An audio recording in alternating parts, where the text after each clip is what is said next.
journey into sound. Your number one local radio station. 91.3 Radio Talisayan. Ang COVID-19 usa ka makatakod nga sakit nga makuha gikan sa bag-ong coronavirus nga karon pa lang nadiskubrihan diha sa tawo. Kini mokata gikan sa usa ka tawo ngadto sa laing tawo pinaagi sa mga droplets nga nagagikan sa usa ka tawong adunay sakit kung siya mo istorya, muubo o muhatching. Kining mga droplets nga adunay kuyog nga virus posibleng mosulod ngadto sa baba o sa ilong sa laing tawo nga duol kaayo kaniya. Tungod kay mga droplets bugat, dili kini madala sa hangin ug matagak lamang sa sulod sa usa ka metro gikan sa tawo nga adunay sakit ug motapot sa mga butang nga anaa sa palibot. Kini ang rason ngano nga pagtakod ngadto sa laing tawo mas mahitabo kung sila duol ra kaayo.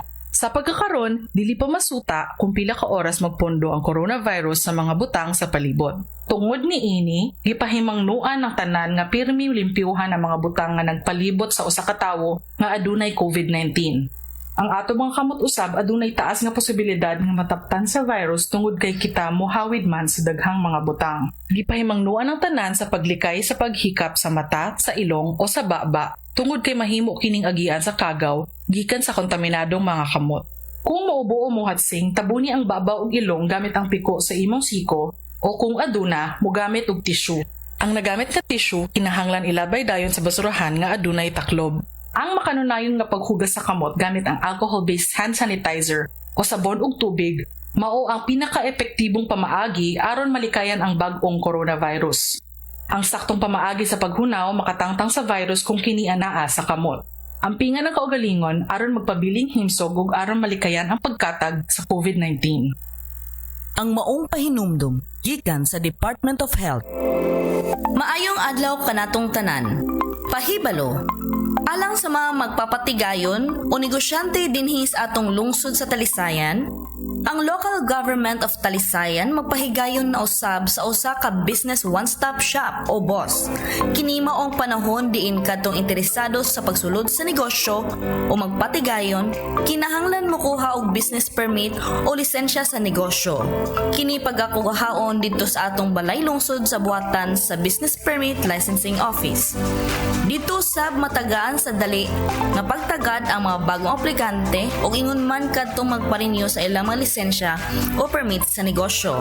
Palihog pakikita lamang sa maong nasangpit nga buhatan. Ang mga negosyo nga lehitimo o legal mao'y gitagaan sa maong panahon. Sama sa motorcycle di pasayroan ug mga tindahang gagmay o dagko ug uban pang klase sa mga negosyo. Kini ipahigayon gikan sa pizza size ngadto sa pizza 20 sa Enero 2021 gikan sa oras alas 8 sa buntag paingon sa alas 5 sa hapon ug ang mga requirements ug pamaagi mao kining mosunod. Kinahanglan ang aplikanteng bag-o o renewal kun moanhi sa opisina magdala sa mosunod. Una, ownership o personal nga barangay clearance kung diin siya nga barangay.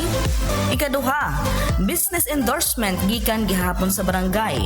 Ikatulo, previous o daan nga business permit 2020 sa mga buot magpa-renew. O sa tri-motor o motorsiklo kinahanglan magdala sa mosunod. Una, machine copy sa driver's license. Ikaduha, OR o CR, machine copy. Ikatulo, previous registration sa daan o old applicants. Ikaapat, endorsement sa opisina sa TAMTODA. Requirements sa business permit. Una, DTI o fixed business name. Ikaduha, BIR. Ikatulo, RSU o X-ray o waste management clearance. Ikaapat, building permit.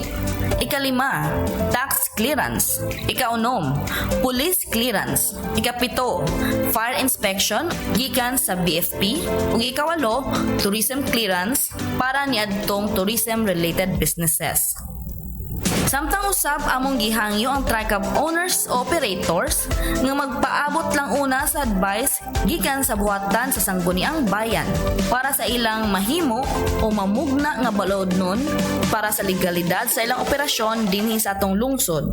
O kasamtangan karon kini temporaryo una nga wala pay tagaan sa rehistro sa nasangpit nga sakyanan kung kini ipapa-masahero. Busa, dugang hanyo sa kanila nga unta dili usa kini mamasayroan aron usab malikayan ang mga kakulian. Palihog kung dunay mga pangutana o klarifikasyon, pakigkita lamang sa buhatan sa Business Permit and Licensing Office diri sa Municipal Building, Talisayan, Misamis Oriental. Daghang salamat.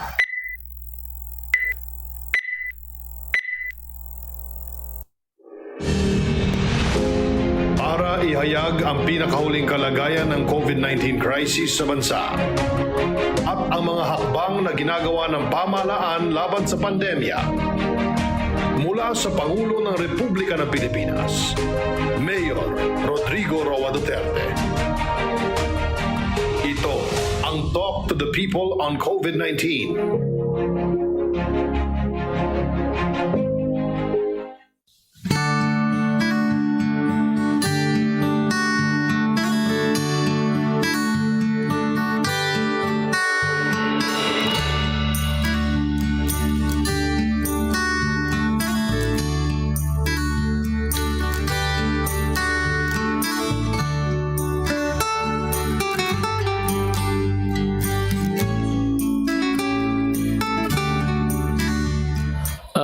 Magandang gabi mga kababayan ko. Meron ho akong sasabihin sa inyo. Marami kasing haka-haka, chismis dito, chismis doon. Alam ko nalilito na kayo. Yung iba naman parang desperado na kung ano na nangyayari sa gobyerno. Alam ho, itong problema talaga ng COVID, hindi ganun kadali. For one, ang greatest disadvantage natin is hindi tayo mayaman.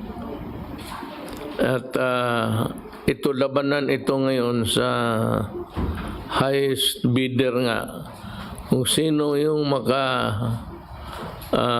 bayad ng una, nang magdeposito na, tapos lalo na kung yung bansa na yon ang humihingi ng supply ng vaccine is the country where the factory is located. Tawagin natin factory. Nandyan, nauuna talaga sa kanila. Pero wag ho kayong maniwala, just stick with General Galvez. Wag na kayong wag kayong lumipas sa kanya or ignore him and believe the others. As I have told you before, ganito yan. Meron tayong pangbayad. Ang Asian Development Bank pati ang World Bank magpahiram sa atin para ibayad natin sa vaccine na bilihin natin. Yung mga price, hagling lang yan. Eventually, yung mag-taper off yan into a uniformity sa prices. Hindi mo naman sabihin na sa isang lugar sa Pilipinas, ipagbili mo ng 500, tapos yung ibang countries, because they are manufactured there, magbigay lang ng, ipabili lang ng $1 o $5. Hindi ganun eh. At saka yung pera na ibayad natin, hindi hawak ni Galvez. Hindi hawak ng mga tao na inuutosan niyang gumawa ng formula na yan kung paano tayo makakuha. Ang may hawak ng pera ho ang bangko. Ang sabi nila na billion, yung billion na yan nandyan sa World Bank pati sa Asian Development Bank. Pag mayroon na tayo, dadaan na sa kay Dominguez, Secretary Dominguez sa Finance, i-review nila yan before submitting it to the Land Bank, ADB Bank, pati sa World Bank.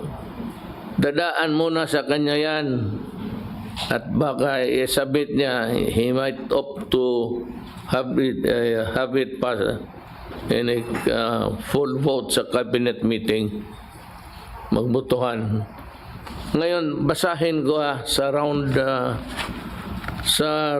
news roundup rather on international affairs. Basahin ko muna dahan-dahan lang. Europe, EU regulators recommend authorization of AstraZeneca vaccine. Tignan mo ang kagago ng European Union sa the European Union's medicines regulator on Friday recommended authorizing the Oxford AstraZeneca COVID-19 vaccine for the use among its 27 member states. Right to Europe. Mga European countries. Parang asosasyon nila. Tapos, sabi dito, capping off a turbulent week which shows the bloc attacked the drug maker over delays sa supply.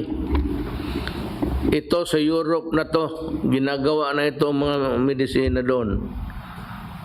Sabi na, the European Medicines Agency, meron pala sila, European Medicines Agency said the AstraZeneca vaccine will prevent the deadly coronavirus from attacking people who are at least 18 years old.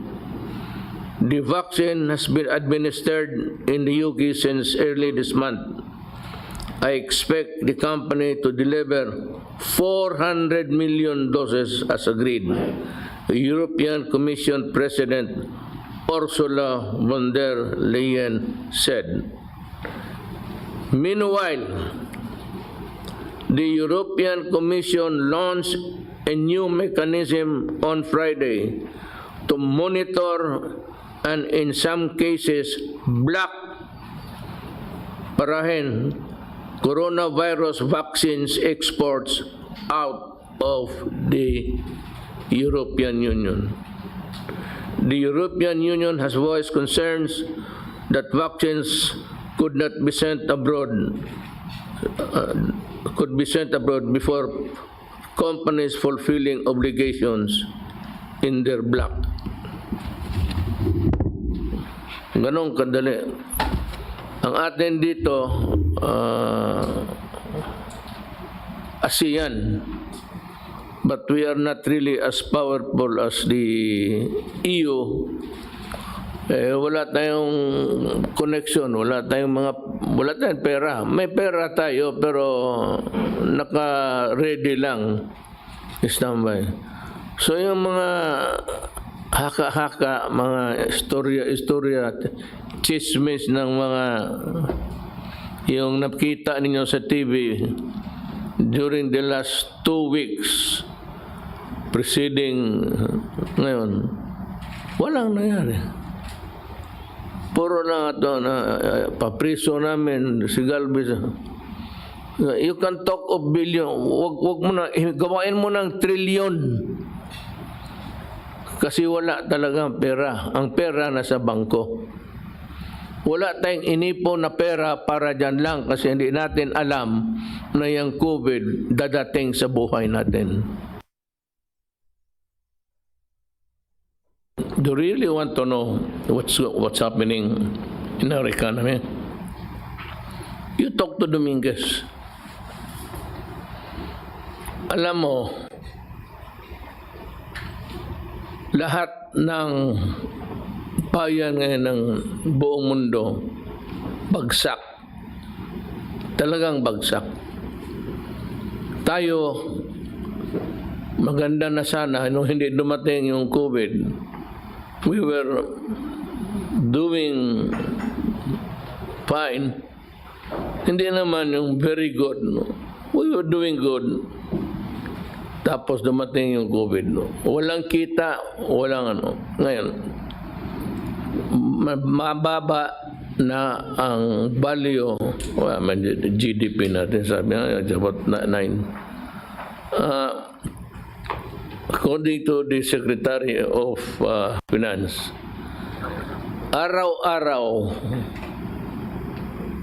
ngayon hanggang matapos tong COVID, araw-araw we are losing 2 billion na pera para sana yun sa mga tao.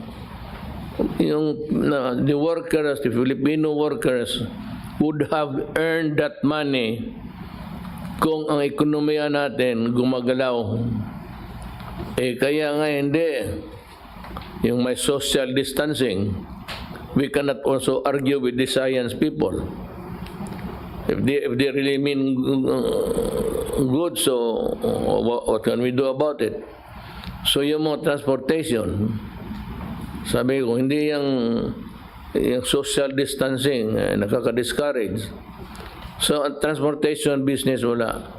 And you know, the world and the economy is run by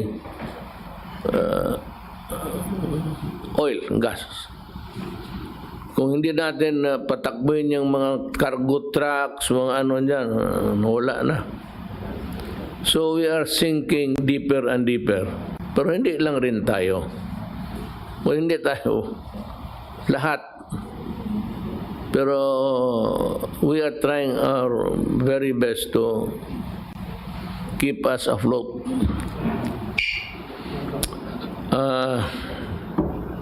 Ang ekonomiya natin, mga kababayan ko, is masama talaga.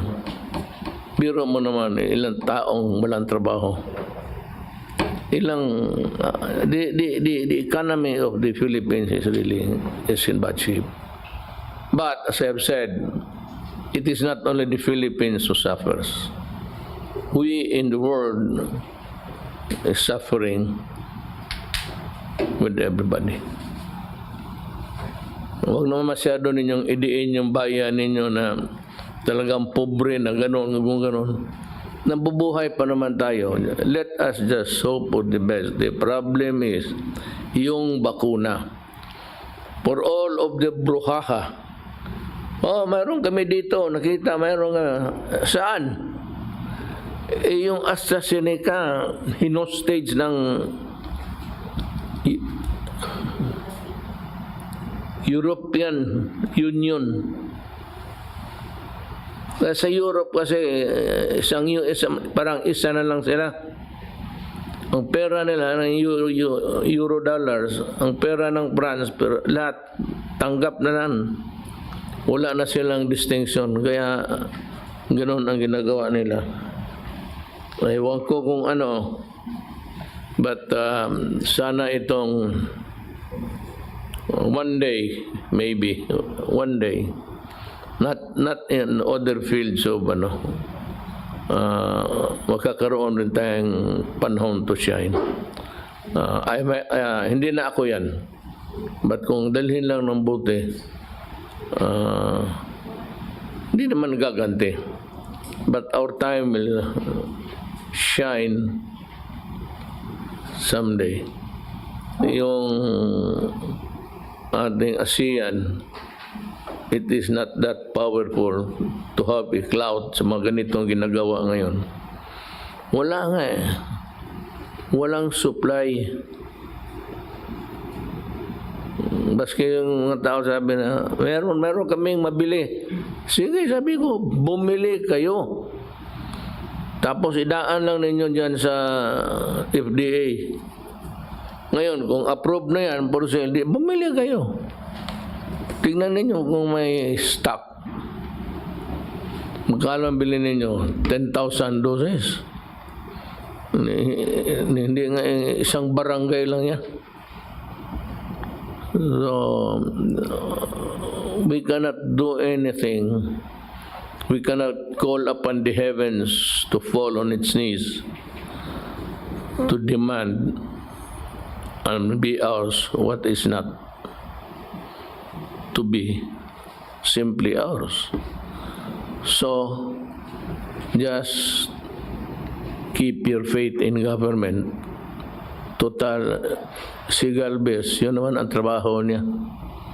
Ako ang trabaho ko, may trabaho. May trabaho kami kaya na. Dominguez takes care of the economy. Si Secretary Duque naman, lagi nilang inaaway, pero tama naman. Pero ganun siguro yung public office secretary. Do not be maano ka sa get discouraged from the brickbats thrown against you. Now, sandali dito ha. Let us go to another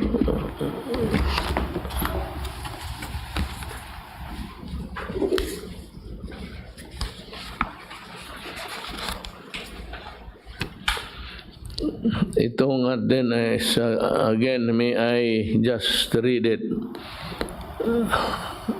Maybe it will be fortified by the announcements also of the task force. Ang community quarantine classification as of February 1 to 28, 2021 as follows. As earlier announced, some areas will remain under the general community quarantine from February 1 to 28, 2021. NCR, Abra, Apayao, Benguet, Baguio, Ifugao, Kalinga, Mountain Province, Batangas, Luzon. Tacloban for Visayas, Davao City, Davao del Norte, Lanao del Sur, and Iligan City for Mindanao. Santiago City, Ormoc City, and all areas placed under the modified general community quarantine. Ito ulitin ko itong Santiago City, Ormoc, and all areas are placed under modified general community quarantine.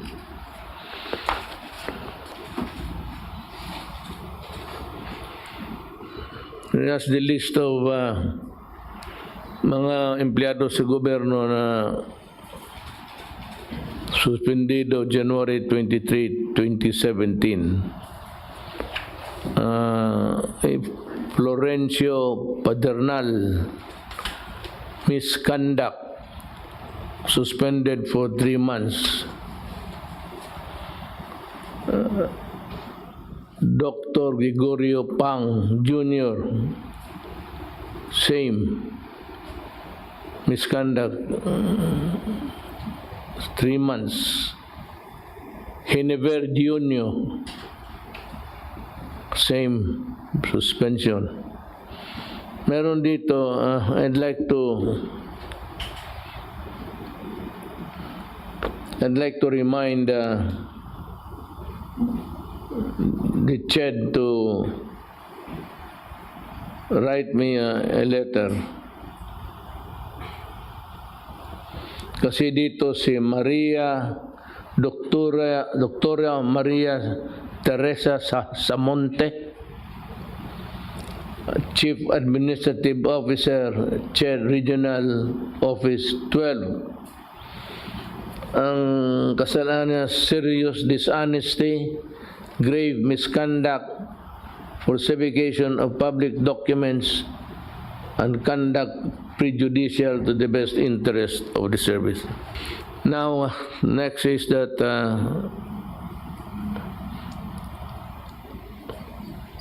si General Galvez will give us a report on COVID-19 additional. Sir, where are we now, sir, sa ating negotiation sa vaccine?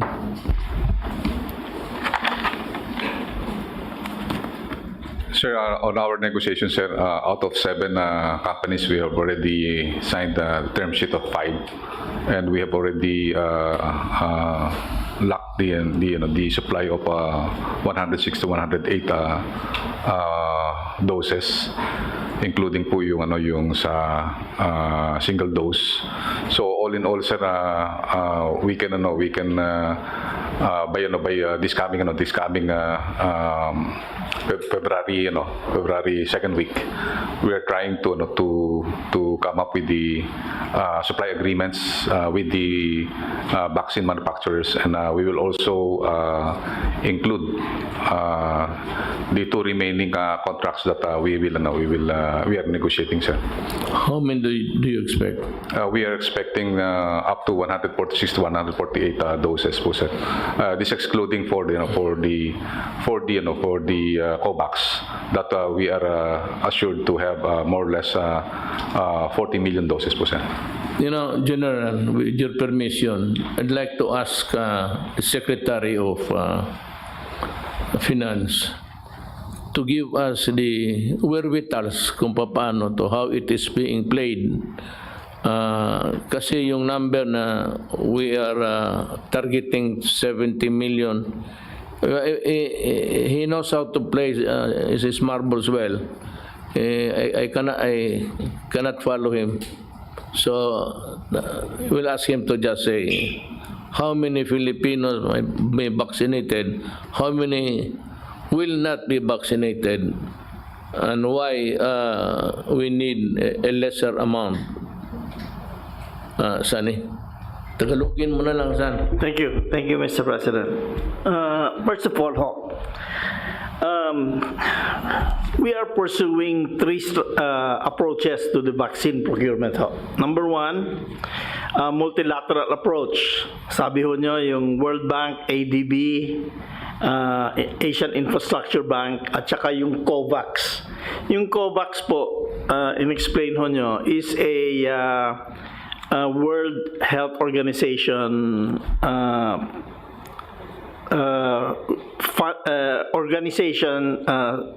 activity na nagpo-provide ho ng vaccines to poorer countries. That's the first strategy, yung multilateral approach. Yung second ho, yung partnership with the private sector, at saka yung third ho, partnership with the local governments. These approaches are independent, but they are coordinated para ho, we will have enough doses to vaccinate 100% of the adult population. Ang multilateral approach ho, yung national government multilateral approach, meron ho tayong funding ng 1.38 billion US dollars. Galing ho yan sa World Bank, Asian Development Bank, Asian Infrastructure Investment Bank. And plus we have funds for vaccine through the agreements with suppliers or with COVAX. This will fund a total of 106 million doses of vaccines. Ang value ho niyan, 1.2 billion US dollars. And plus, we have 40 million doses of vaccines under COVAX. Ang costos of COVAX is only, ang contribution na natin sa COVAX for 40 million is only $84 million. Itong 146 or 148 million doses will vaccinate 76 million adults, more than 100% of the adult population. Ngayon, yung mga age 1 to 18 years old na hindi pwede i-vaccinate is around 40 million. So, we have to vaccinate around 70 million. However, we have negotiated for 92 million kasi na-experience na nababasa natin sa dyaryo, may mga slippage, mga delay sa delivery. There's delays in Europe, there's delay in the US. So to be safe, we are negotiating more than what we need of 70 million. So we really expect delays, but the delay is not our fault. And because we have the money and we're ready, ang delay ho sa manufacturing. So this is how the program that we have, and I hope the public, if they have any questions, can ask Secretary Galvez, Secretary Duque, or myself to clarify on this. Now, we cannot just say the names of the vaccines in public, but these are vaccines, as I said, they are AstraZeneca, Pfizer, Novavax, Moderna, Johnson & Johnson, at saka Sinovac. So this is ito ho yung program ng program natin. We need to vaccinate around 70 million. We have negotiations tayo at saka yung private sector around 178 million doses, good for 92 million people. So this is our program. Wait, let's go back to Secretary Galvez. Sir, ito pong next slide po, sir. Maganda po yung balita po, sir, natin kasi next slide po. Next slide. Dahil po nung nag-submit po tayo ng ating recommendation sa COVAX noong January 18, pinirmahan po namin ni Secretary Duque na tayo po ay mag-a-apply ng COVAX facility na for early rollout. Ang in-expect lang po natin ay 250 po na Pfizer. Actually, yun po ang po namin preparation. Pero gusto po namin magpasalamat sa WHO at saka sa Gavi po, sir, dahil kasi talagang tinupad po nila yung pangako po nila na dahil kasi po talagang tinawagan po namin sila sa New York, tinawagan din po namin yung mga country rep po dito na sinabi po namin talaga na kulang po tayo sa first quarter ng of the year, katulad po ng mga developing countries at mga poor countries. At maganda po na nagbigay po sila, sir, na 117,000 na Pfizer para sa ating mga healthcare workers. Yung pong 171 trans po yan, bibigay po sa atin. And then yung AstraZeneca rin po, nagbigay rin po ang COVAX ng 5.5 million to 9.2 million. So ito po, pwede po pong scalable po ito pagka nakita po nila na talagang kaya po natin i-dispose kaagad itong mga kasi po ang naipangako po sa atin ay 20% or more or less 40 million doses. So ito po, gusto po namin magpasalamat sa WHO sa Gavi dahil kasi talagang they're giving so much premium on the equity of access to poor countries and developing countries. And ito po, nakita po natin na meron din po itong tinatawag na mga kailangan po na mga corresponding next step na gagawin po natin at we will comply po ni DOH yung mga gagawin pong mga po natin. At natutuwa po kami at natutuwa po yung mga LGU na they will receive yung 117,000 na COVAX Pfizer and also more or less 5.5 million to 9.2 million po na AstraZeneca. Ang rollout po nito is mid or last week of February. Kaya po mayroon po tayong at least mga more or less na naasahan na 3 million doses this coming February po, sir. Next slide. And then ito po na-discuss na po na we have already signed the 5-term sheet and then also lock in more or less 106 to 108 million. And then we are preparing also for definitive supply agreement and then also the finalization of contracts by mid of February. Next slide. So ito po, sir, ang pinopropose po namin na rollout dahil po talaga nagano po si Secretary Dominguez na talaga napakalaki po yung yung naging epekto po ng COVID-19. So ang po namin, we are to be flexible also kasi sa Indonesia po ang ginawa po ng Indonesia to protect also their economy. Priority po nila yung mga essential workers. So yung po ang titingnan po natin na dito po dun sa ating mini rollout with COVAX, we are recommending po, sir, na we have to protect and preserve yung healthcare service muna, sir. Kasi po yung ating mga healthcare workers, ito po ang pinaka vulnerable. At saka po ito po ang pagka hindi po natin sila protektahan, sila bang magbabaksinate, magkukulaps po yung healthcare system po natin. Yun po ang nire-recommend po ng WHO na unahin po natin yung ating mga hospitals and yung mga healthcare workers na gagamitin natin sa vaccination. This also includes, sir, yung tinatawag natin yung mga protection of vulnerable sectors and government frontliners, katulad na po, sir, yung vaccinators at saka yung uniform personnel. Dahil kasi yung uniform personnel po gagamitin po natin yan sa massive vaccination. They should be also included in the first batch during the first quarter. And we are recommending sa second quarter, sir, dapat maibigay na natin din kasama rin po sa ating recommendation the protection of priority sectors and institutions. This includes, sir, yung economic frontliners. Yun po ang nire-recommend din po ng mga Metro Manila mayors, kasi yun po talaga rin nakita natin, yung sinasabi nyo nga po, yung mga driver sa mga food and industries, sa mga services, yung social services, at the same time yung mga life support services, kailangan maproteksyonan din po natin to. Ito mga mahihirap din po ito yun po ang inano po ng recommendations ng ating mga communities and mga LGUs.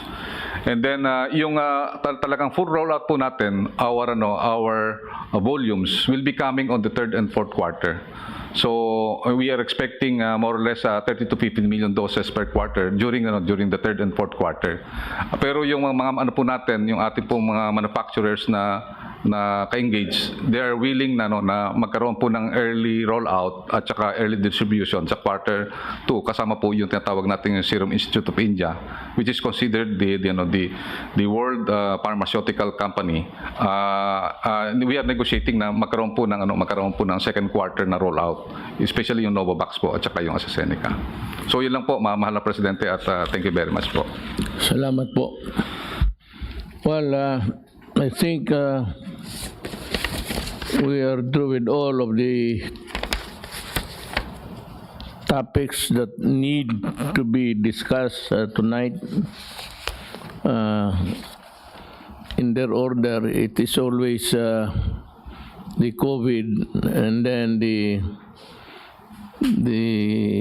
concomitant rocos that it creates in the minds of some people. I hope that this will clear up the fog, the mist in the gray matter between the ears of people, floating na yung mabilis nga mag fast to the draw to condemn, to start question. Ang hingiin ko lang sana, patapusin mo lang ninyo kami. Total, if there's a liability in one, there will be a liability in all. If there's a anomaly in the start, then verily at the end of the whatever project is undertaken or activity, it's always be there. So kindly refrain from just smelling here and there just to find a worthwhile topic, which to the people is very important, lalo na kung corruption. Baga sabi corruption, sabi naman, kasi ang tao, it's bombarded by issues about corruption. It's not only with dito sa atin, sa inyo rin. Wala mang exempted dito sa so nobody's proud of sabihin mo you are an islander, an independent one. You cannot be, because we are all part of government. Ang akin lang is next time is they should ask first, or at least rindahan ninyo yung the urge, so parang bitawan na kagad yung kabayo na para lang to gain publicity or to appear in public to be pristine. Kaya nga sabi ko, All of you there have been painting Duque black because you want to appear white there. Yan ang, if you want to appear white, then paint your opponent black. And then you are always white. Ganon yan. So mukhang wala naman siguro tayong additional topic unless there is one. Kung meron, we can extend. Kung wala na, I just ask the people to, I said, the next time, do not be so gullible and basta maniwala na lang kayo, talk about corruption left and right. It starts with a big bang and it ends with a whimper. Wala nga, sabi ko sa wala napakulong yung mga yan. Yung napakulong lang on the basis of their investigation. Wala yan. On the basis of their evidence gathered by them, karamihan nagbagsakan rin. So, if at all, mas mabuti pa yung ipinahal ng pulis. There's a semblance of success there. So, wala namang iba kami kung ipaabot sa inyo. I said, you have a choice. Maniwala kayo sa kanila o maniwala kayo sa amin. Kung maniwala kayo sa kanila, go ahead. Sige, walang nagpipigil sa inyo. Ngayon, kung may naiwan na maniwala sa amin, just keep faith with us. At the end of the day, you will see that everything has been done in accordance with the rule of law. Salamat po.